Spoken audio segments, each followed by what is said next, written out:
Assalamualaikum warahmatullahi wabarakatuh.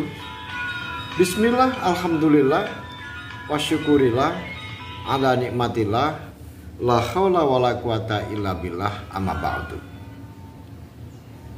Pemirsa, ketemu kembali dengan Kilamong Putro. Pemirsa dimanapun Anda berada, di kesempatan ini saya akan masih melanjutkan keterangan-keterangan saya tentang belajar memahami falsafah hidup sesepuh Jawa. Di segmen ini saya akan melanjutkan keterangan saya tentang manunggaling kawula lan Gusti dalam tingkat lanjutan. Pemirsa dimanapun Anda berada, manunggaling kawula lan Gusti seperti keterangan saya yang terdahulu adalah menyatunya diri dengan Gusti. Yang dimaksud dengan diri adalah yaitu roh dan hawa nafsu, yaitu doro dan sembodo. Kemudian bisa menjadi satu sehingga terjadi sebuah pengalaman spiritual yang mana pengalaman itu tidak bisa digambarkan dan masing-masing orang memiliki pengalaman sendiri-sendiri. Satu dengan yang lain mesti akan berbeda. Pemirsa dimanapun Anda berada, seperti yang saya katakan kemarin bahwa yang dimaksud dengan Gusti maka bukanlah Allah. Gusti adalah guru sejati. Guru sejati yang bersemayam di dalam diri manusia, yaitu berupa nafsu, doro dan sembodo, dan kemudian dengan roh. Menyatunya tiga guru ini maka disebut dengan manunggaling kawula lan Gusti. Pemirsa dimanapun Anda berada,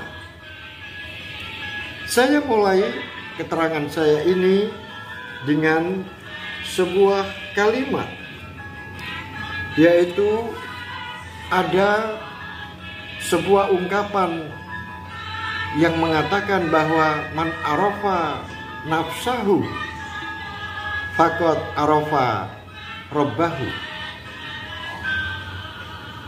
Barang siapa yang dekat, yang mengetahui segala sesuatunya tentang diri sendiri, tentang diri pribadi, maka dia akan mengetahui Tuhannya. Pemirsa dimanapun Anda berada, ungkapan di atas ini menunjukkan bahwa manusia dan Tuhannya tidak mungkin akan bisa bersatu ketika manusia masih ada di bumi loko. Tetapi manusia bisa sangat dekat dengan Tuhannya, sehingga seakan-akan antara dirinya dengan Tuhannya ini hanya ada batas yang sangat tipis, sehingga saking dekatnya digambarkan bahwa antara dirinya dengan Tuhannya itu lebih dekat daripada urat nadinya atau urat lehernya. Ini menunjukkan bahwa manusia bisa melakukan sesuatu yang mana manusia itu akan lebih dekat dengan yang menciptakan. Oleh sebab itu, pemirsa dimanapun Anda berada, bahwa manusia sebagai Adam Sarpen, yaitu zat yang hidup. Manusia dikatakan hidup disebabkan karena manusia bisa berkembang, karena manusia bisa melakukan aktivitas, bisa melakukan gerakan-gerakan, sehingga manusia adalah makhluk yang hidup. Kemudian pemirsa juga harus mengetahui bahwa di dalam diri manusia juga Adam Sarpen dan juga Adam Magno. Artinya Adam Magno adalah adanya sebuah zat yang sangat dekat dengan sifat-sifatnya. Adanya sebuah zat pasti akan ada sifat, dan setiap sesuatu yang memiliki sifat-sifat tertentu menunjukkan bahwa adanya sebuah zat. Manusia memiliki sifat-sifat tertentu sehingga manusia adalah zat. Tetapi zat yang ada di dalam diri kita, baik itu Adam Sarpen maupun Adam Magno, hanyalah sebuah makna-makna yang menyifati tentang adanya zat itu. Tetapi ada yang mana zat itu tidak ada, tetapi ada. Itulah yang disebut dengan Adam Magdum. Sesungguhnya zat itu ada, tetapi tidak ada. Sesungguhnya tidak ada, tetapi ada. Karena dikatakan ada, karena memiliki sifat-sifat. Karena kalau tidak memiliki sifat-sifat, tentunya zat itu tidak ada. Ketiadaan zat yang memiliki sifat-sifat itu dikarenakan karena kita manusia ini memiliki keterbatasan di dalam penglihatan. Panca indera kita tidak mampu untuk mendeteksi tentang keberadaan zat yang ada itu. Itulah yang disebut dengan Adam Magdum, ora ono ning ono. Pemirsa dimanapun Anda berada, oleh sebab itu kita sebagai Adam Sarpen, yaitu sesuatu yang wujud dan memiliki sifat-sifat hidup, maka kita harus menyadari bahwa diri kita ini adalah termasuk di dalam jagat cilik. Setiap individu adalah jagat kecil, yang mana jagat kecil itu berada di dalam sebuah jagat raya atau jagat besar. Dan manusia juga ada di bagian jagat bawah, yaitu alam sufli. Sedangkan ada alam-alam yang lain, yaitu alam ulwi. Alam sufli, alam bawah adalah manusia. Bumi seisinya ini. Kemudian alam ulwi adalah alam atas,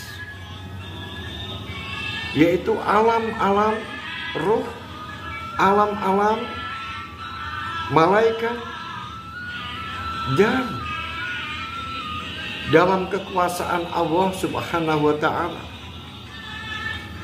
Termasuk diantaranya adalah tentang surga dan neraka, antara lain juga setan, iblis, dan sebagainya. Itu merupakan alam ulwi. Sedangkan kita berada di alam sufli, yaitu alam bawah. Dan di alam bawah itu ada alam yang terbagi lagi, yaitu yang disebut dengan jagat cilik, yaitu milik pribadi masing-masing orang. Pribadi masing-masing orang yang disebut dengan jagat cilik ini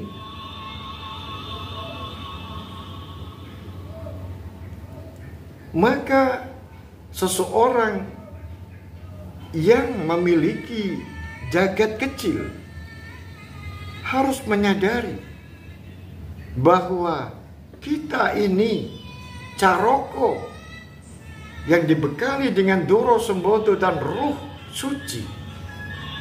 Maka tugas kita seperti yang saya terangkan terdahulu adalah untuk memayu hayuning bawono, yaitu membina hubungan baik hablum minan nas wa hablum minallah, yaitu membina hubungan baik sesama manusia dan alam sekitarnya, dan juga selalu menyambung hubungan baik dengan yang menciptakan, yaitu Allah Subhanahu wa ta'ala. Pemirsa, dimanapun Anda berada, dalam rangka menyambung hubungan baik dengan Allah Subhanahu wa ta'ala selaku sang pencipta atau khalik, maka manusia harus eling. Eling artinya adalah sadar sepenuhnya bahwa diri kita selaku jagat cilik ini memiliki tugas beban tanggung jawab untuk selalu mengabdi. Karena kita adalah caroko, karena kita adalah abdi, yaitu abdi yang tugasnya adalah mengabdi. Caroko, utusan, tugasnya adalah patuh terhadap yang mengutus. Oleh sebab itu, caroko yang baik sebagai seorang individu yang baik adalah amanah. Apa yang telah dibebankan kepada kita selaku caroko, maka tidak boleh menyimpang apa-apa yang telah ditetapkan oleh yang mengutus. Itulah caroko yang benar, itulah caroko yang lurus, itulah caroko yang amanah. Tetapi apakah setiap caroko yang diturunkan ke bumi itu bisa amanah? Inilah yang akhirnya menjadi sebuah perbedaan-perbedaan antara satu dengan yang lain, sehingga di dalam perbedaan-perbedaan itu antar manusia, antar caroko, maka mereka pasti akan terjadi kesalahpahaman,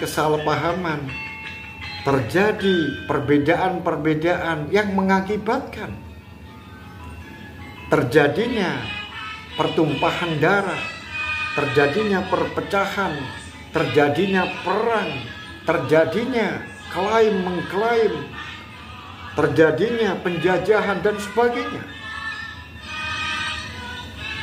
Tetapi pemirsa dimanapun Anda berada, bagi orang-orang yang eling, maka tugas, beban, tanggung jawab dirinya terhadap Yang Maha Kuasa adalah akan dipertanggungjawabkan di hadapannya. Oleh sebab itu, bagi Caroko yang amanah, maka dia selalu taat, patuh, tunduk terhadap apa yang telah diperintahkan oleh Allah Subhanahu wa Ta'ala. Pemirsa dimanapun Anda berada, bagi orang-orang yang eleng terhadap beban tugas tanggung jawabnya, bahkan dirinya ingin selalu dekat dengan yang menciptakan, karena dia sadar sangkan paraning dumati.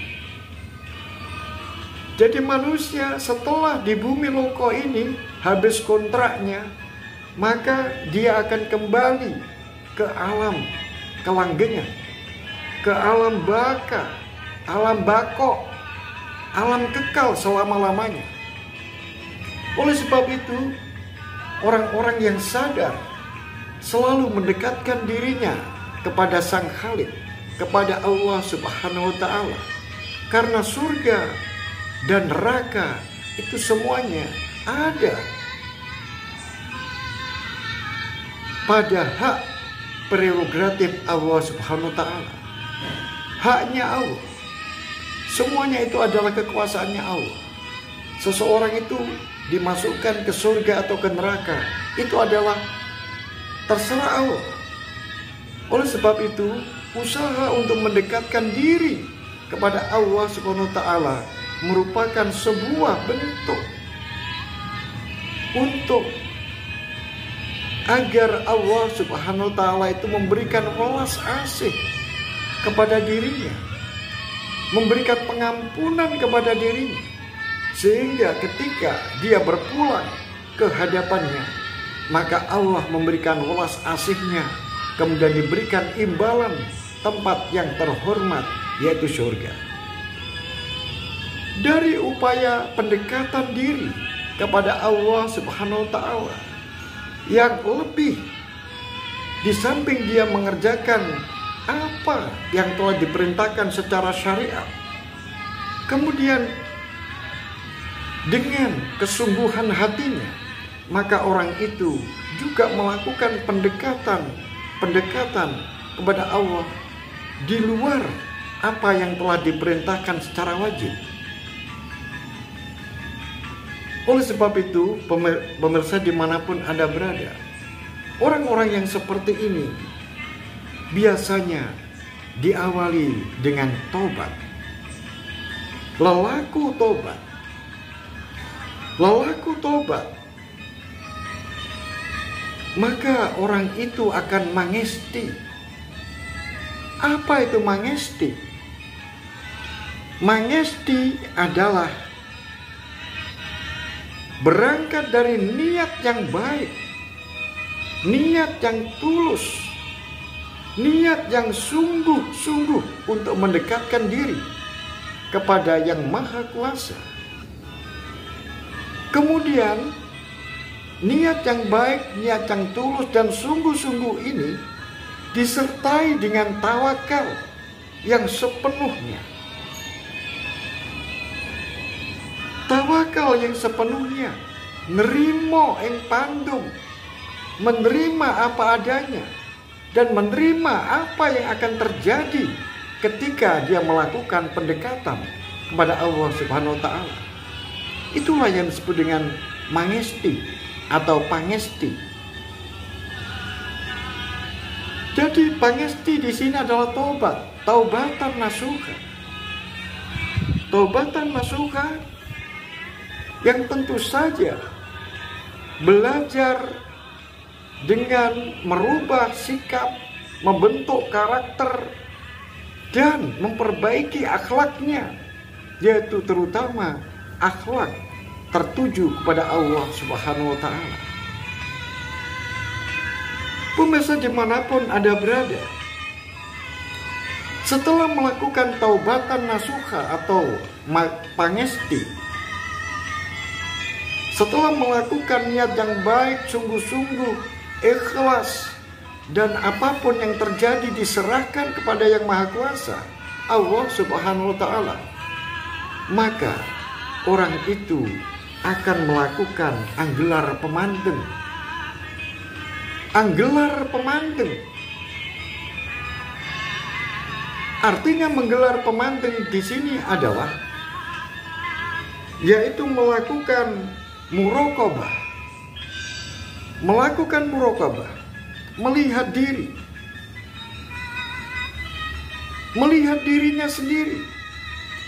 Dengan melihat dirinya sendiri atau mengawasi dirinya sendiri, maka perlu diadakan musyawarah atau musyawarah terhadap dirinya sendiri. Di dalam musyawarah pada dirinya sendiri ini tentu saja akan melakukan pertimbangan-pertimbangan tentang laku yang akan dilakukan. Pertimbangan-pertimbangan musyawarah kepada dirinya tentang kemampuan. Apakah nanti jika aku melakukan ini, aku lelaku seperti ini, mampukah aku? Bisakah aku ikhlas? Bisakah aku menerima apa adanya? Bisakah aku akan menerima apabila akan terjadi sesuatu pada diri saya? Itu semuanya dimusyawarahkan pada dirinya sendiri. Artinya dipertimbangkan masa-masa tentang apa yang akan dilakukan. Nah, setelah itu kemudian muraqabah, yaitu melakukan pengawasan pada diri sendiri ketika anggelar pemandeng. Anggelar pemandeng di sini adalah bukan berkaitan dengan fisik. Anggelar pemandeng di sini adalah melihat, mengawasi perubahan-perubahan yang terjadi pada dirinya, mengawasi perubahan-perubahan pada nafsunya, sehingga apabila nafsu itu mau muncul tetapi nafsu itu tidak dikehendaki, maka bisa berdamai, bisa didamaikan lagi. Setelah melakukan musyawarah atau pangesti atau taubatan nasuha, maka seseorang itu melakukan muraqabah atau pengawasan pada dirinya sendiri tentang hal-hal kelakuan yang dilakukan atau yang disebut dengan anggelar pemandeng. Maka dilanjutkan dengan ambuko netro. Ambuko netro di sini adalah baik itu netro mata telanjang maupun netro batin, mencoba untuk melihat dunia, melihat makhluk buatan Allah. Kemudian di samping itu juga dia mencoba untuk melihat dengan mata hatinya, dengan mata batinnya. Inilah yang disebut dengan anggelar ambuko netro. Ambuko netro juga harus dilakukan muraqabah, harus diawasi. Muraqabah, mengawasi pada diri sendiri. Setelah itu orang-orang yang melakukan muraqabah, ambuko pemandeng dan ambuko netro, anggelar pemandeng atau ambuko netro, kemudian melakukan muraqabah, pengawasan pada dirinya, melakukan pengawasan terhadap hal-hal yang dilihat secara nyata maupun secara batin. Maka setelah itu apabila dia melakukan kesalahan-kesalahan, maka dia harus menghukum dirinya karena melakukan kesalahan, yaitu dengan mu'aqobah. Tetapi sebelum itu, sebelum melakukan mu'aqobah, maka tentunya bermuhasabah terlebih dahulu, menghitung-hitung tentang apa yang dilakukan, anggelar pemandeng dan ambuko nitro. Di muhasabah, dihitung-hitung apakah aku tadi sudah benar. Apabila melakukan kesalahan-kesalahan, maka dia harus menghukum dirinya, mu'aqobah. Dan setelah itu, dia harus berjuang dengan sungguh-sungguh. Jangan sampai dia melakukan kesalahan-kesalahan yang terulang.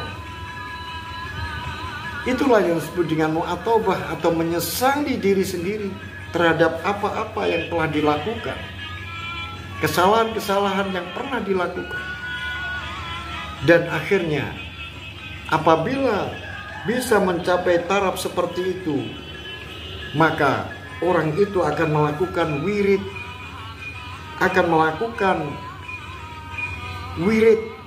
yaitu membaca sesuatu yang telah ditentukan jumlah dan hitungannya dan waktunya. Artinya adalah disiplin tentang waktu, berdisiplin dengan bacaan. Itulah yang disebut dengan istiqomah. Maka dia beristiqomah melakukan wirid. Apa wirid itu? Wirid itu adalah melakukan bacaan-bacaan yang sudah ditentukan dengan jumlah yang telah ditentukan. Itulah yang disebut dengan wirid. Beda dengan zikir. Kalau zikir itu bersifat eling atau mengingat Allah. Setiap apa yang mengingat Allah adalah zikir. Tetapi wirid adalah di dalamnya zikir, yaitu ingat kepada Allah dengan mengucapkan lafaz-lafaz tertentu dengan jumlah hitungan tertentu. Itu adalah wirid. Setelah melakukan wirid, maka juga melakukan manekung. Manekung adalah konsentrasi penuh, atau melakukan samadhi atau semedi. Sehingga apa yang telah diwirid ini dikonsentrasikan pada sebuah titik. Kemudian dengan mati rogo, mati roso, dan juga mintorogo. Kalau sudah demikian, sudah melakukan taubatan nasuha atau pangesti, kemudian melakukan wirid, kemudian juga melakukan manekung, semedi, fokus pada satu titik, maka pada suatu saat nanti dia akan basyir, atau terbukanya hijab, terbukanya tabir penghalang, karena nafsu-nafsu itu sudah dinolkan.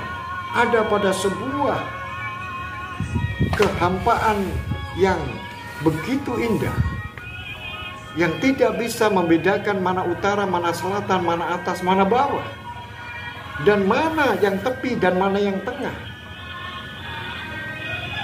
Sehingga terjadilah seakan-akan menyatu, semuanya menyatu, yaitu nafsunya dengan gustinya menyatu.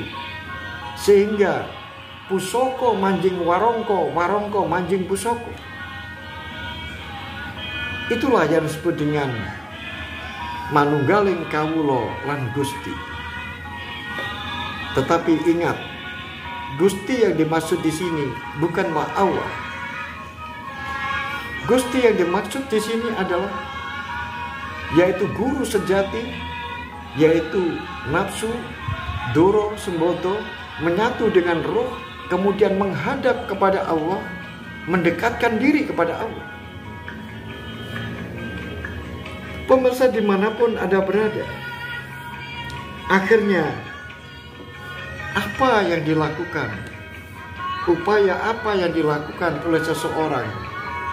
Karena ada ungkapan manjada wajada, siapa yang sungguh-sungguh maka dia akan mendapatkan apa yang dia inginkan.